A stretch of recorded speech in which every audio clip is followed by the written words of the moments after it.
अस्सलामुअलैकुम, this is Shahzeb and you are watching JB tech. तो finally Infinix की तरफ से भी हमें एक गेमिंग स्मार्टफोन देखने को मिलेगा जो कि है इन्फिनिक्स 08। आज की इस वीडियो के अंदर हम बात करेंगे उसकी कंप्लीट स्पेसिफिकेशंस के बारे में, उसकी क्या प्राइस होने वाली है और वो कब लॉन्च किया जाएगा पाकिस्तान की मार्केट के अंदर। तो अगर आप ये सब जानना चाहते हैं तो इस वीडियो को एंड तक जरूर दिखेगा। एंड में मैं दूंगा अपने ऑनेस्ट ओपिनियन कि आपको इसका वेट करना चाहिए या कोई और गेमिंग स्मार्टफोन बाय कर लेना चाहिए। तो करते हैं आज की वीडियो स्टार्ट। अब सबसे पहले यहाँ पे बात कर ली जाए इसकी डिज़ाइन की और बिल्ड क्वालिटी की। तो यहाँ पे जो बिल्ड हमें देखने को मिलेगी वो हमें प्लास्टिक की देखने को मिलती है। यहाँ पे किसी किस्म की जो बैक साइड पे ग्लास प्रोटेक्शन है वो देखने को नहीं मिलेगी। फ्रंट साइड पे हमें यहाँ पे ग्लास प्रोटेक्शन देखने को मिलेगी जो कि गोरिल्ला ग्लास की है। और यहाँ पे डिज़ाइन की बात कर ली जाए तो फ्रंट हमें इसका डुअल पंच होल डिस्प्ले वाला देखने को मिलेगा और बैक हमें देखने को मिलेगी इसकी वो डायमंड कट डिज़ाइन देखने को मिलता है इसके अंदर। और बैक साइड पे हमें क्वाड कैमरा सेटअप देखने को मिलेगा।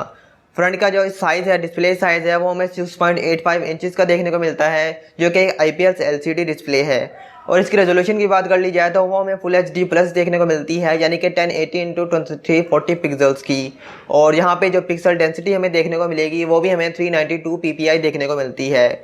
और इस सब के साथ साथ एक और यूनिक फीचर हमें इसके अंदर देखने को मिलेगा जो कि है इसका 90 हर्ट्ज़ का रिफ्रेश रेट। तो यहाँ पे एक कंप्लीट पैकेज होने वाला है डिस्प्ले वाली साइड से भी। यहाँ पे सिर्फ सुपर एमोलेड डिस्प्ले नहीं दिया गया, उसके अलावा सारे ही डिस्प्ले के जो फीचर्स होते हैं वो हमें इसके अंदर देखने को मिलेंगे। अब बात कर लीजिए इसके कैमरास की। तो फ्रंट साइड पे डुअल पंच होल में हमें जो मेन सेंसर देखने को मिलेगा वो हमें 48 मेगापिक्सल का देखने को मिलता है। और सेकंड लेंस हमें 8 मेगापिक्सल का एक अल्ट्रा वाइड लेंस देखने को मिलेगा। तो फ्रंट साइड पे जो सेल्फीज़ हैं वो काफ़ी अच्छी आने वाली हैं इसके फ्रंट कैमराज से। बैक साइड की बात कर ली जाए तो बैक साइड पे क्वाड कैमरा सेटअप है, उसके अंदर जो मेन सेंसर है वो हमें 64 मेगापिक्सल का देखने को मिलेगा। और उसका जो अपर्चर है वो हमें 1.9f देखने को मिलता है। तो बैक कैमरा का जो मेन सेंसर है वो भी काफ़ी अच्छा देखने को मिलता है।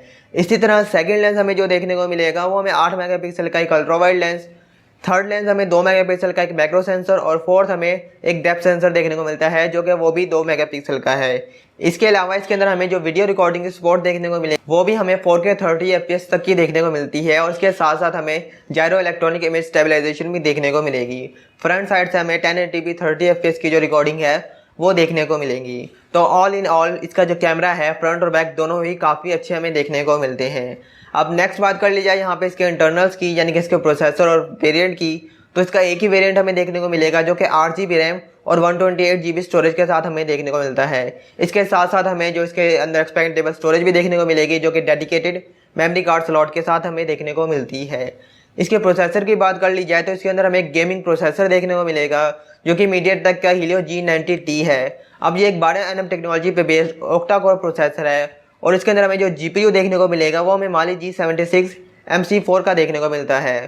तो गेमिंग इसके अंदर बहुत इंसेन होने वाली है। यही प्रोसेसर हमें Redmi Note 8 Pro और Realme 6 के अंदर भी देखने को मिलता है।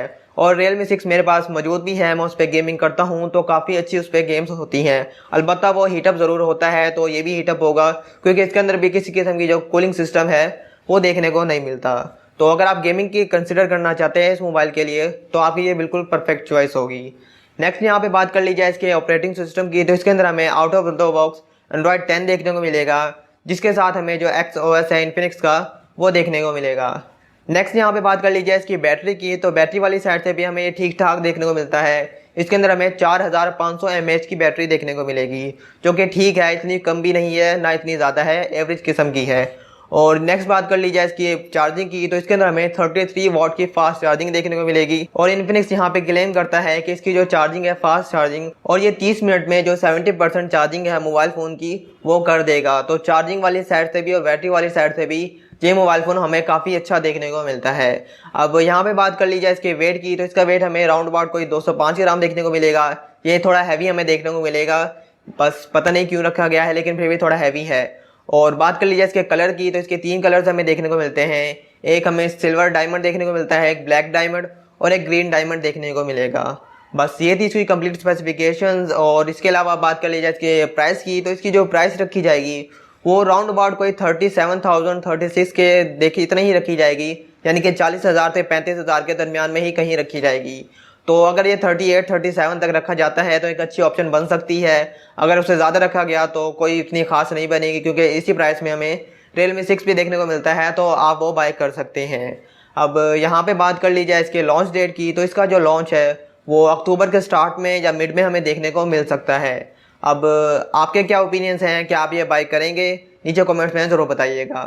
तो बस ये थी आज की वीडियो। अगर आपको वीडियो पसंद आई हो तो इस वीडियो को लाइक ज़रूर कर दीजिएगा, और चैनल पर नए हो तो चैनल को सब्सक्राइब कर देना, और साथ ही बेल आइकन को दबा देना ताकि जब भी कोई ऐसी वीडियो आए आपके पास नोटिफिकेशन आ जाए। बस मिलते हैं आप किसी नई वीडियो में, तब तक के लिए अल्लाह हाफिज़।